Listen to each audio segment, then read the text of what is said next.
വായിച്ചായോ? ഇതാരാ വന്നിരിക്കാൻ നോക്കി. ശിവൻകുട്ടിയല്ലേ അത്? ആവശ്യമില്ലാത്ത കാര്യം പറയല്ലേ സുഹൃത്തെ. അവരുടെ ആവശ്യം തനിക്ക് അനാവശ്യമായി. ചോദിക്കുന്നതിന് അതിലൊരു ശരിയായ രീതി ഇല്ലല്ലോ. എന്നാ പിന്നെ ഉച്ചക്ക് ചീട്ട് കളിക്കാൻ എത്ര ആളുണ്ടാവും ചോദിക്കാം. ഒരു കുടുംബസമേതം നിങ്ങൾ കുടുംബസമേതം പോകുമ്പോ അത് നിങ്ങളുടെ സ്പോൺസർ ആണെന്ന് ഞാൻ ചോദിക്കേണ്ട കാര്യം തോന്നുന്നു. ഇപ്പൊ മനസ്സിലായില്ലേ? ചെറിയ കാര്യത്തിന് ചെന്നാൽ ഇതാണ് മറുപടി എന്നുണ്ടെങ്കിൽ വലിയ വലിയ കാര്യത്തിന് ചെന്നാൽ എന്തായിരിക്കും സ്ഥിതി? അതിനുള്ള ആസ്തിയൊക്കെ ഉണ്ട് മുഖ്യമന്ത്രി, ഒരു സംശയം വേണ്ട. അതിനെ ചോദ്യം ചെയ്യുകയോ തടസ്സപ്പെടുത്തുകയോ ചെയ്താൽ ഞാൻ ചോദ്യം ചെയ്തിട്ടുമില്ല, തടസ്സപ്പെടുത്തിയിട്ടുമില്ല. ഇത് വെള്ളരിക്കപ്പെട്ടണമല്ലോ ആണ്. ഒരു തമാശ എപ്പോഴെങ്ങനെ ഇതൊക്കെ കാണാനും കേൾക്കാനും മേളിൽ ഒരാളുണ്ടേ. നിങ്ങൾ അസംബന്ധ ചോദ്യമാണ്. അസംബന്ധ ചോദ്യത്തിന് അസംബന്ധ ഉത്തരം പറയാൻ ഞാനില്ല. പക്ഷേ ഓരോ തവണ രക്ഷപ്പെടുമ്പോഴും ഒരിക്കൽ പിടിക്കപ്പെടും എന്ന് ഓർമ്മ വേണം. കാരണം നിങ്ങളാണല്ലോ കെട്ടിപ്പോക്കിയത്. ആദ്യം മാതൃഭൂമിയാണ് റിപ്പോർട്ട് ചെയ്തത്. നാണക്കേടായി പോയി. ഇത്രയും പേരുടെ മുമ്പിൽ വെച്ച് നമ്മളെ വെല്ലുവിളിച്ചിട്ട് അവന്മാര് പുല്ല് പോലെ അങ്ങ് പോയില്ലേ? ശരി, മതി. അത്രയും കാരണം മതിയാക്കിയാൽ മതി. അതിനെ സംബന്ധിച്ചു ഞാൻ ഇവിടുത്തെ കുശിനിക്കാരാണെന്ന് വിചാരിച്ചാണ്. അപ്പൊ അല്ലേ ഞാൻ സ്വന്തം മണല്ലാണ്ട് പോരെ ആരെങ്കിലും പണത്തിൽ ആരെങ്കിലും യാത്ര ചെയ്യും. നിങ്ങളെന്താ വിചാരിച്ചേ?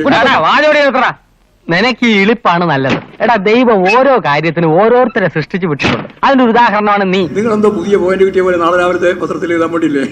സ്വന്തം ചെലവിലാണ് പോകുന്നത്. ഭയങ്കര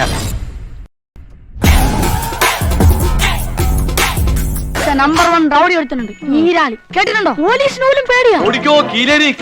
ഇതാ എല്ലാരോടായിട്ട് പറയാണ്, എന്നെ അനുസരിച്ചും ബഹുമാനിച്ചും ജീവിച്ചാൽ കൊള്ളാം. കത്തിക്കുത്തി കീലേരി അച്ഛനും പുത്തരിയല്ല. മേയറെ പിന്തുണയ്ക്കാൻ വിളിച്ച വാർത്താ സമ്മേളനത്തിൽ സച്ചിൻ ദേവ് ബസ്സിൽ കയറി ടിക്കറ്റ് എടുക്കാൻ ആവശ്യപ്പെട്ടു എന്നുള്ളൊരു പുതിയ കാര്യം കൂടി പുറത്തു വരുന്നത്. എനിക്കങ്ങ് ഇഷ്ടമായി. ദൈവമുണ്ട്. സച്ചിൻ ദേവ് വാഹനത്തിനകത്തേക്ക് കയറി എന്നുള്ളതാണ് ഇപ്പോൾ റഹീം സ്ഥിരീകരിക്കുന്നത്. എങ്ങനെയുണ്ട് ഈ വണ്ടി നിറയെ കുരിശുകളാ എനിക്ക് ചുമക്കാൻ. ഒരു കയ്യബദ്ധം നാറ്റുകരുത്. നമുക്ക് നാളെ കാലത്തെ സംസാരിക്കാം. ഇത് കേരളത്തിന്റെ രാഷ്ട്രീയ സംസ്കാരത്തിന് ചേർന്നത്. കേരള സംസ്ഥാനത്തെ ഞെട്ടിക്കുന്ന ഒരു കേസിന്റെ തെളിവുകളുമായിട്ടാണ് ഞാൻ ഇവിടെ ഏറ്റവും ഒടുവിൽ മേയറുടെ കാര്യത്തിൽ അവരെന്ത് തെറ്റാണ് ചെയ്തത്? ഇത് അരുതാത്തതാണ്, ഇത് ശരിയായ നിലപാടല്ല എന്ന് പറയാൻ കേരളത്തിലെ ഒരു മാധ്യമങ്ങൾക്ക് വേണ്ടി തോന്നുന്നില്ല. അത് ഞാൻ ഇതിലേ കേട്ടു, ഇതിലേ വിട്ടു. പോട്ടെ. എന്താ പറയുന്നത്? എന്താ തുപ്പുന്നത്? എന്താ വിസർജിക്കുന്നത്? ഞാൻ വരുന്ന വഴിക്ക് അവനോട് എന്റെ കണ്ണിപ്പെടാതെ നടന്നോളാൻ പറ. അവനെ കണ്ടു കഴിഞ്ഞാൽ പിന്നെ എനിക്ക് നിയന്ത്രിക്കാൻ പറ്റുന്നില്ല. എന്ത് വിവരക്കേടും വിളിച്ച് പറയാമെന്നാണോ കേരളത്തിൽ? നിന്റെ വേഷം കെട്ട് എന്നോട് എടുക്കണ്ട. നിന്നേക്കാൾ ഒരുപാട് ഓണം കൂടുതൽ ഉണ്ടവനാ ഞാൻ. ഓണം കൂടുതലുണ്ടെന്ന് വിചാരിച്ച് ബുദ്ധി വർദ്ധിക്കണമെന്നില്ല. എന്തേ ബാലുശ്ശേരി MLAക്ക് അഭിമാനത്തോടെ ജീവിക്കാൻ അവകാശമല്ലേ? അവരൊക്കെ മാതൃകാപരമായ ജീവിതം നയിക്കുന്നവരാണ്. ചുരുക്കി പറഞ്ഞ നാട്ടുകാരുടെ മുമ്പിൽ ഒന്ന് ഷൈൻ ചെയ്യാൻ വേണ്ടി അല്ലേ? അതുകൊണ്ട് പാപ്പച്ചനെ വെറുതെ വിടണം. നിരപരാധിയാണ്, 100% നിരപരാധിയാണ് യുവർ ഓണർ. ഈ സംഭവത്തിന്റെ ആദ്യ മണിക്കൂറുകൾ ഇടപെട്ട ആളാണ്. നിരന്തരമായ പരിശീലനം ഇതിനാവശ്യം. ഏകാഗ്രത കൈവെടിയരുത്. മോഷണം ഒരു കലയാണ്, ശാസ്ത്രമാണ്, ശക്തിയല്ല ബുദ്ധിയാണ് ഈ ശാസ്ത്രത്തിന്റെ അടിസ്ഥാന ശീലം. ഒരു തെറ്റും ചെയ്യാത്തവരെ കുറെ നേരമായല്ലോ, എന്തൊരു ബോറാ. അവൻ കലാകാരനല്ലേ, കുറെ സമയം എടുക്കും. അങ്ങേയറ്റം അസഭ്യ വർഷമാണ് അവർ ആക്രമിക്കപ്പെടേണ്ടി വരുന്നത്. ഇത് കേരളത്തിന്റെ സംസ്കാരത്തിന് ചേർന്നതാണ്. പിന്നെ വലിയ ആനക്കാര്യങ്ങളാണല്ലോ നിങ്ങൾ ചെയ്ത് കൂട്ടിയത്. അതെന്നെ ബേബിച്ചിട്ട് ഒരുമാതിരി മറ്റടുത്ത് വർത്താനം പറയണം. സാർ എന്തിനാ വെറുതെ എഴുതാപ്പുറം വായിക്കുന്നത്?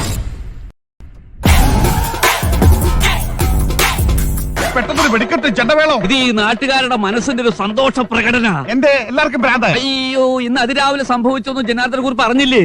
എന്നാൽ ഇനി ഞാനത് പറയാം, ആരും ഞെട്ടരുത്.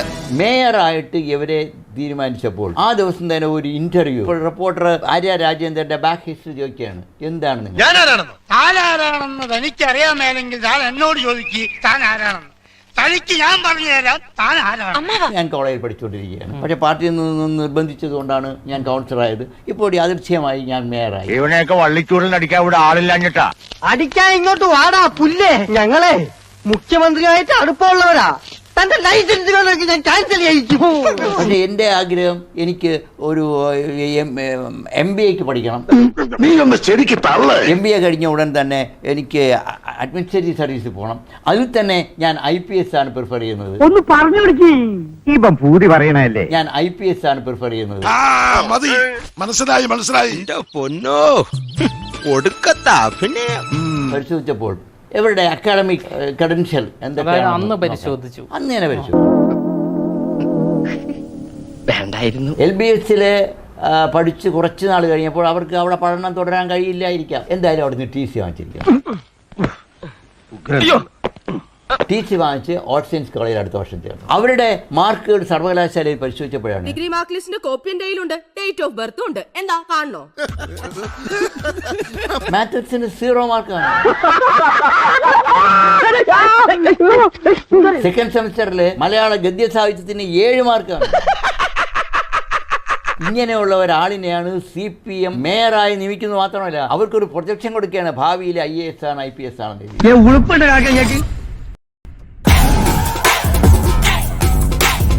ഒരു ഗസ്റ്റ് ഉണ്ട്, വേഗം ഒരു ചായ എടുക്കണോ? ആരാണ് ഇവിടെ വലിയ ഗസ്റ്റ്?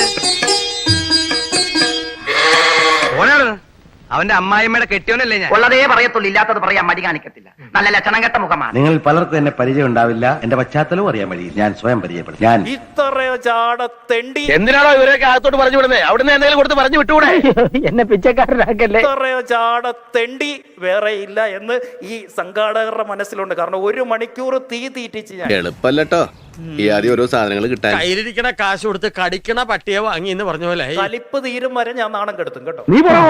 പോടേ. ഇത്രയും ധൈര്യം അവരിവിടെ വെറുതെ കാണിക്കില്ല. അതിലെന്തോ ഉണ്ട്, അതെന്താണെന്ന് കണ്ടുപിടിക്കണം. പറഞ്ഞങ്ങ് തീർന്നു. ഇല്ലെങ്കിൽ ഞാൻ ഇവിടെ നിന്ന് അങ്ങോട്ട് ഇറങ്ങിയിട്ട് ഞാനൊരു വീഡിയോ ചെയ്യും. നിനക്ക് ഈ ഇളിപ്പാണ് നല്ലത്. എടാ, ദൈവം ഓരോ കാര്യത്തിനും ഓരോരുത്തരെ സൃഷ്ടിച്ചു വിട്ടിട്ടുണ്ട്. അതിന്റെ ഒരു ഉദാഹരണമാണ് നീ. മാസങ്ങൾക്ക് മുന്നേ കിട്ടിയടോ ഇന്നത്തെ പൈസ. മാങ്ങാ തൊലി ഇങ്ങനെ നക്കി തിന്നാതെ അധ്വാനിച്ച് ജീവിക്കണം. ഇന്നിപ്പൊ ഞാൻ പൈസ മേടിച്ചില്ലായിരുന്നെന്ന് ഇരിക്കട്ടെ, ഇതുവരെ ഈ പ്രോഗ്രാം കഴിഞ്ഞ പൈസയെങ്കിൽ ഉച്ചയ്ക്ക് ഞാൻ വെച്ച ജാട വല്ലതും കാണിക്കാൻ പറ്റുമോ? മനുഷ്യരെ കുറച്ചൊക്കെ ഇതൊക്കെ വേണം, സപ്പോസ് എന്തെങ്കിലുമൊക്കെ വേണം. എന്താ ഉച്ചയ്ക്ക് ഞാൻ ജാട കാണിച്ച് ഓൾറെഡി കിട്ടാനുള്ള എന്റെ വെട്ടി വീണു. നേരും നെറിവും മനസാക്ഷിയും ഒക്കെ ആയിക്കൂടെ? ഇനി ഞാൻ പറയുന്നതാ ടേംസ് ആൻഡ് കണ്ടീഷൻ. ഞാൻ പറയുന്നതേ നടക്കൂ. ഒരുമാതിരി അരിവർത്ത വർത്താനം എന്നോട് പറയുന്നത്. നിന്റെ ഈ തൊട്ടിത്തരം കണ്ടിട്ട് എനിക്ക് അങ്ങോട്ട് സഹിക്കാൻ പറ്റുള്ളൂ. ഇതിനുള്ള സ്കില്ലില്ലാത്ത തെണ്ടികളായിട്ടുള്ള സംസാരിക്കണം. താനാരാടോ എന്നെ മര്യാദ പഠിപ്പിക്കാൻ? തെണ്ടികളായിട്ടുള്ള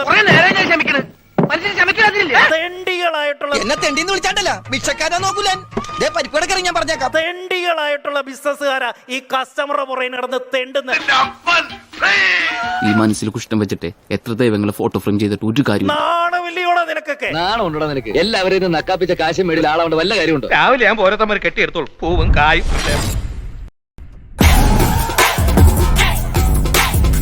എല്ലാരും വരുവിൻ, ആസ്വദിപ്പിൻ. എടാ എന്തോ ഇത് നമ്മൾ ഇന്നലെ TV കണ്ട ചേട്ടനല്ലടാ? TV ഇല്ല, ഞാനോ? അതാ ഈ ചേട്ടൻ തന്നെ. ഒരു പുരുഷൻ കാലും കവിച്ചു വെച്ചിട്ട് മോഹിനിയാട്ടം കളിക്കാന്ന് പറഞ്ഞാൽ ഇതുപോലൊരു എന്റെ അഭിപ്രായത്തില് മോഹിനിയാട്ടം ഒന്നും ആമ്പിള്ളേർക്ക് പറ്റണമെങ്കിൽ അതുപോലെ സൗന്ദര്യം ഉണ്ടാവും. ഇവനെ കണ്ടു കഴിഞ്ഞാണ്ടല്ലേ ദൈവം പോയി പെറ്റ തള്ള സഹിക്കും. ഇത് വലിയ തിന്മയാണ്. അല്പന ഐശ്വര്യം കിട്ടിയാൽ അർദ്ധരാത്രിക്ക് ഉടപിടിക്കുന്നു കേട്ടിട്ടേ. അടുത്ത കുട്ടികൾ പരിശീലനത്തിൽ വരുമ്പോൾ അവരെ കാശ് വാങ്ങി പരിശീലനം കൊടുക്കുന്നതിന് കുഴപ്പമില്ല. അവർ പിന്നെ തട്ട കയറുന്നതാണ് പ്രശ്നം അല്ലേ? അത് കറക്റ്റ് ആണ്. അതെ അതെ. തട്ട കയറുമ്പോ നമ്മളെ ഒരു ഗുരു എന്നുള്ള നിലയ്ക്ക് അങ്ങനെയാണെങ്കിൽ കാശ് വാങ്ങി അവരെ പരിശീലിപ്പിക്കല്. കാശും മേടിച്ചിട്ട് കാര്യം പറയും. നിങ്ങൾ എന്ത് കണ്ടിട്ടാണ് സംസാരം? നിങ്ങളെ മര്യാദയായിട്ട് ചോദ്യങ്ങൾ ചോദിക്കും. കുറച്ചുകൂടെ മാന്യതയോടെ സംസാരിക്കണം. ഞാനൊരു സെലിബ്രിറ്റിയാണ്, അത് ഓർമ്മ വേണം. മതി നിന്റെ നാവടക്കം. ഭൂമി വാങ്ങിയപ്പോൾ അടുത്ത ആൾക്കാർ മോശമാണോ? ഉളുപ്പുണ്ട് കാക്കങ്ങക്ക്. 10 കുട്ടികളെ പഠിപ്പിക്കേണ്ട മനസ്സിലായില്ലേ നിങ്ങൾ? കറുത്ത കുട്ടിയാലും വെളുത്ത കുട്ടിയാലും നക്കി നോക്കിട്ടുണ്ടാ? ഞാൻ പറഞ്ഞില്ലേ ഇത് ലാസ്റ്റ് ആണ്. ഇനി ഞാൻ കഥ കടക്കും. അതോ മാർക്കറ്റ് താച്ചറാ അല്ലേ കൂതറ സാഹിബിന്റെ മോളോ? മനസ്സിലായി വേഴാമ്പലേ. ഇനി നിങ്ങളോട് സംസാരിക്കണ്ട. നിങ്ങൾ ഒരുമാതിരി എന്നൊരു ഒരു സ്റ്റാൻഡ് നിങ്ങളുടെ ഈ വെച്ചിട്ടുള്ള സംസാരം പ്രാന്തായോ? ഊത് അടുപ്പിൽ ഊതനവന്റെ ആശ്രത്തിൽ തന്നെ ഊത്. ഒറ്റെണ്ണം നേരെയാവില്ല. എല്ലാവരും അനുഭവത്തിൽ നിന്ന് പഠിച്ചോളും.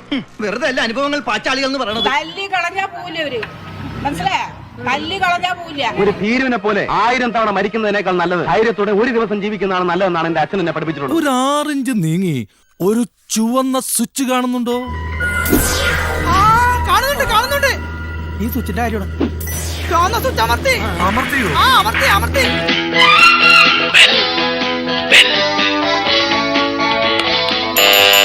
Thank you. ഈ ഉപകാരം മറന്നാലും ഞാൻ മരിക്കില്ല. ഇതൊക്കെ എന്ത് ഉപകാരം. അപ്പോ നാളെ നേരത്തെ തന്നെ ഇങ്ങോട്ട് എത്തണം കേട്ടോ? ശരി.